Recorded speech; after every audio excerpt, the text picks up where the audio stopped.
고구려를 보통은 이제 전쟁을 통해서 우리 광개토대왕이나 장수왕을 통해서 좀 이제 차오르는 느낌으로 좋아하시는 분들은 많이 있습니다. 근데 고구려 문화에 대해서 생각해보면 아는 게 하나도 없는 것 같아요. 음식, 복식 전혀 아는 게 없는 것 같다는 생각이 들거든요. 근데 제가 인터넷을 보니까 굉장히 재미있는 이야기가 떠돌더라고요. 고구려는 사랑에 굉장히 관대했다. 남녀가 눈을 마주치고 사랑에 빠지기까지 시간이 굉장히 짧았다. 말을 못하시네. 어떻게 여기 19금을 남녀 사이에 굉장히 진도가 빨랐다 뭐 이런 이야기가 있던데 이 사실입니까? 사회상에 대해서 가장 자세하게 나온 기록은 삼국지 위서 동의전이라고 하는 기록이 있습니다. 거기에 이제 고구려조가 있는데 사실 우리가 이 기록을 주의해야 되는 거는 고구려 이때의 그 기록은 3세기 한 중반경하고 그 이전 기록이에요. 그래서 고구려의 약간 초기 모습이기 때문에 이거를 긴 고구려 시기의 일반적인 모습이라고 우리가 딱 단정하기는 어렵고요. 남녀가 이제 밤에 모여서 놀고 춤추고 뭐 하는 그런 내용들이 중국 관찰자 입장에서 굉장히 인상 깊었던 것 같아요. 밤에 모여서 한잔하고 춤도 추고 그때도 뭐, 나이트가 있었어요? 뭐 야외 클럽이죠. 그러니까 야외에서 모여서 놀고 술 먹고 이런 모습들이 중국 한족 왕조 입장에서 보면은 중국은 이제 유교 문화권이잖아요. 네. 그리고 남자와 여자의 어떤 구분을 좀 엄격하게 하는 그런 문화이기 때문에 그런 면에서 고구려가 조금 자유로웠던 것 같습니다. 아무래도 물론 혼인 이후에 남녀를 그렇게 자유롭게 두지는 않았겠죠. 네네. 아마도 그 이전 연령들은 조금 자유롭게 만나는 조금 거기에 대해서 조금 느슨하게 했던 부분은 분명히 있는 것 같아요. 그게 이제 중국 관찰자 입장에서 곤란하다. 좀 모이면 서로 놀고 저렇게 뭔가 좀 부정적으로 하는 인상 그런 부분들이 남아 있는데요. 그건 뭐 이제 중국인 관찰자 입장인 그렇죠, 거니까요. 그렇죠. 그래서 너무 조선 시대처럼 꽉 짜여진 그런 사회적으로 뭐 강상의 윤리가 엄연한데 어디 남자 여자 이렇게 간자가지고 그런 분위기는 분명 아니었다. 그거는 우리가 알 수 있죠. 자유스러운 연애를 추구했다. 자만추. 근데 자유로운 연애라고 하는 거는 우리가 조금 주의할 필요가 있는 게 당시에 지배층 귀족들은 다 가문 단위로 굉장히 자기 가문의 등급 이런 걸 굉장히 중요시했기 때문에 혼인도 하나의 가문의 등급을 올리기 위한 하나의 행위거든요. 그러니까 아무나 결혼할 수는 없는 거고 그래서 분명히 그런 면에서 결혼은 다 정략 결혼이죠. 귀족들 결혼은. 네네. 다만 그런 가운데서도 좋아하는 사람들하고 뭐 이렇게 연애하고 뭐 첩을 두거나 하는 그런 일들은 분명히 있었던 거고요. 그보다 좀 낮은 이제 평민들 일상이나 혼인들 보면은 당연히 그거보다는 조금 더 자유롭겠죠. 그럼 귀족이 평민이 되고 싶어 했다라는 설이 있던데.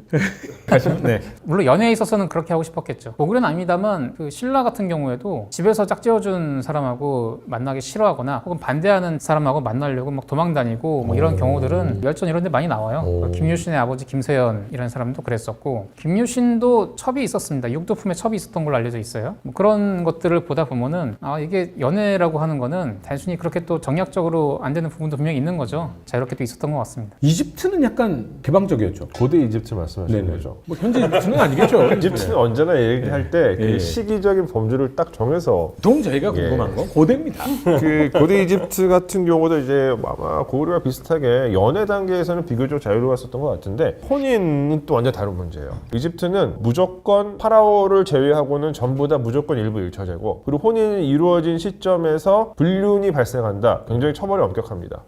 불륜을 사회 조직을 망가뜨리는 범죄라고 보통 평가를 했었고 이제 아무래도 이게 남성 중심의 사회다 보니까 남성들에 대한 처벌은 그래도 상대적으로 약했는데 여성들은 거의 대부분 다 사형이요? 으로 이제 왜냐하면 그런 불륜들은 거의 대부분 여성이 주도하에 이루어지는 일이다라고 평가를 했었어요. 그러다 보니까 이제 굉장히 처벌이 강력했죠. 근데 남성의 경우에도 그게 밝혀지면은 그 자기들의 그 원래 있었던 커뮤니티에 머물지 못하고 딴 곳으로 이동해야 되는 그런 상황들이 많이 발생했습니다. 이게 정근대 사회에서는 가문을 이어주는 게 자식 혈통이잖아요. 네. 근데 이게 그때 유전자 검사가 안 되잖아요. 네네. 그러니까 이게 혹시라도 다른 사람이 바람을 피거나 눈이 맞거나 하면은 이거 자기들 가문의 어떤 뼈대 자체가 흔들리는 문제이기 때문에 맞습니다. 아예 행위 자체를 엄격하게 제한하지 않으면 안 되는 게 정근대 사회의 특징이에요. 그리고 이집트에든 고구려도 마찬가지였을 겁니다. 그러니까 여성이 자식을 낳으면 이 자식이 분명히 그 여성의 자식인 거는 확인이 되잖아요. 그렇죠. 근데 아버지가 누구인지는 확인이 안 되는 경우들이 많기 때문에 300이라는 영화 제가 좋아하지 않습니까? 또. 예, 죄송합니다. 이제 페르시아는 등이 굽은 그 배신자가 그 아름다운 여인들과 쾌락과 환락의 장소에 빠지게 되는데 물론 이슬람 제국이 들어서고 나서는 달라졌겠지만 그 이전에 페르시아는 좀 개방적인 문화였던 건가요? 오히려 페르시아보다는 저 이제 그 이슬람 이전의 아랍 사회를 좀 얘기를 하고 싶은데요. 이슬람 이전의 아랍 사회는 물론 좋게 보지는 않거든요. 근데 좋게 보지 않는 것이 가장 많은 것 중에서 성적인 주도권을 여성이 가지고 있다고 봤어요.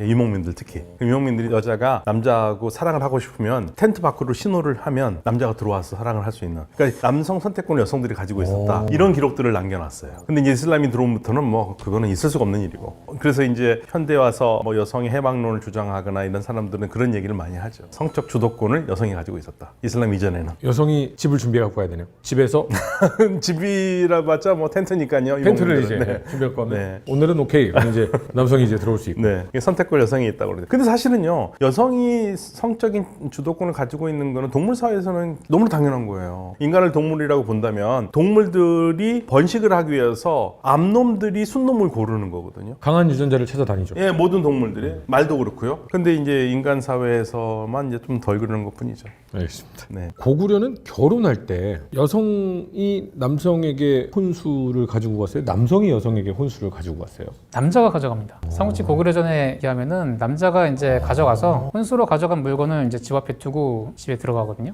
뭘 가지고 갔어요? 정확한 물건은 우리가 뭐 알 수는 없는데요. 뭐 일단 농업을 기본으로 많이 했으니까요. 농산물과 관련된 것들 혹은 배 뭐 이런 것들이었겠죠. 그게 그 국사 교과서에 나오는 고구려의 대릴사회 이제 이런 것과 관련이 있나요? 대릴사위라고 하는 거는 일단 노동력 때문에 좀 남자가 와서 처가 쪽에 일을 해주는 걸 말하는데 실제로 서옥이라고 하는 그 집을 지어놓고 결혼을 해서 아이를 낳아서 클 때까지 그 집에 일을 해주는風습이 있거든요. 그거를 이제 우리가 보통 그렇게 이야기하는데요. 뭐 그게 이제 각 그 지역의 문화마다 좀 다르게 나타나기도 하죠. 민며느리제라고 하는 그거는 그 여성을 키우는 그 비용이나 부담 자체를 남자 쪽에서 지라고 하는 거예요. 그래서 어릴 때 보내는 거잖아요, 신부를. 이게 농사를 짓는 그 문화권에서 이제 그런 것들이 종종 있죠. 그러니까 이제 유목민들도 결국은 여기서 우리 집에서 우리의 노동력을 제공해야 되는 우리 딸을 데려가니까 니네가 혼수로 가져와. 이렇게 해서 남자가 그렇죠. 혼수를 주는 거죠. 남자가 여성에게 홀예금을 주죠. 결혼할 때 뭐 나쁘게 얘기한다면 신부를 사는 그런 느낌이죠. 남자가 여자한테 돈을 줍니다.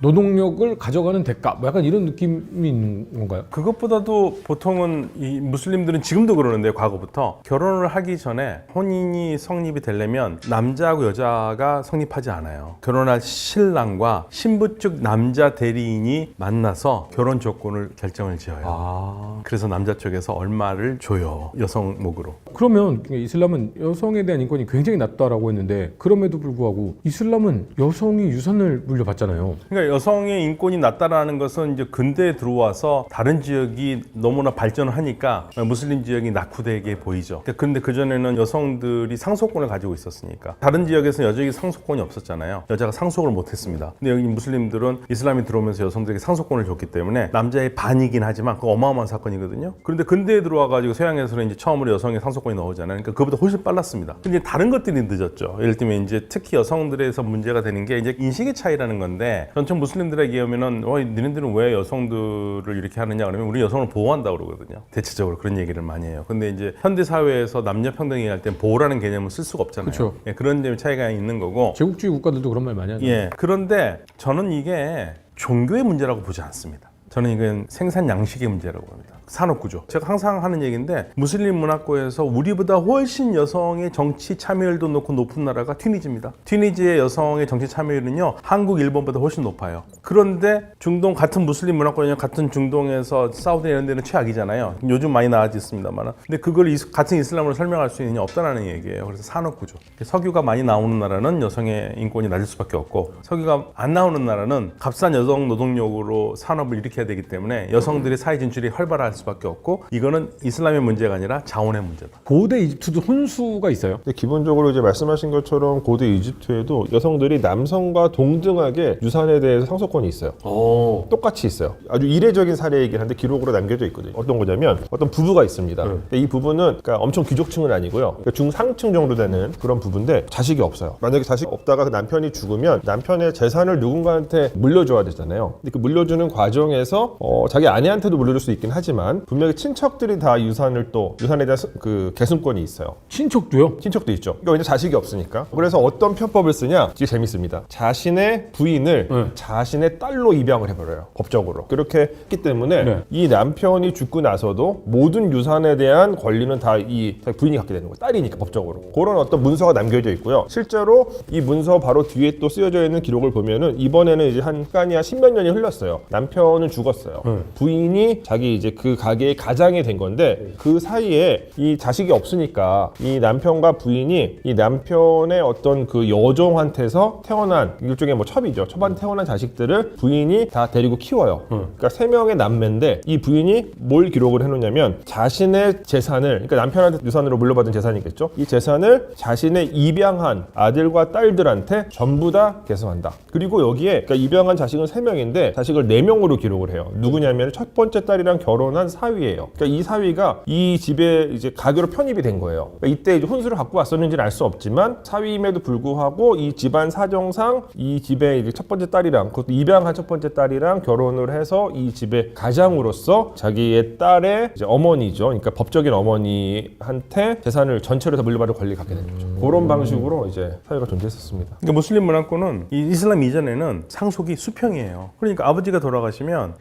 형제들 이한테 가거든요. 그 미성년자가 일 경우에는 아들이 한 푼도 못 받을 수 있어요. 그거 막 형제들이 욕심 부리면 아들한테 안 주고 막 그래요. 그래서 이슬람이 들어서면서 이게 수직 상속으로 바뀝니다. 수직 상속. 그리고 여성들에게도 상속권을 줘요. 2분의 1을 줍니다. 어마어마한 사건입니다. 고구려는 상속 어떻게 했습니까? 상속은 알 수 없는데요. 기록이 안 나와 있습니다. 그러니까 한국 같은 경우에도 고려 시기는 확인할 수 있으니까요. 조선 전기도 확인할 수 있는데 17세기 이전까지는 남녀 균분 상속으로 많이 알려져 있죠.